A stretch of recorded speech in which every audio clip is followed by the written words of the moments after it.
Hey guys, this is Dr. Hub. In case you haven't subscribed, please do subscribe for updates. Xanthiurenic aciduria.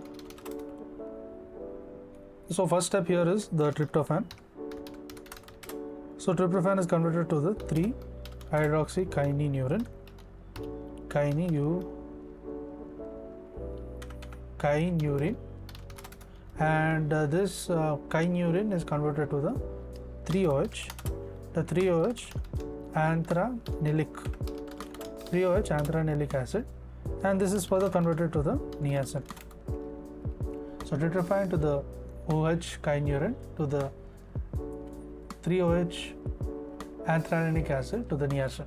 So from the step of OH kynurin to the 3OH antranilic acid, there is the enzyme involved is the kynurenase. So this is converted to the B6 and then leads to the deficiency and leads to 3OH, increase in 3OH. So 3OH kynurenin, and ultimately leads to the xanthiurenic acid. To learn and grow daily like this, please do subscribe.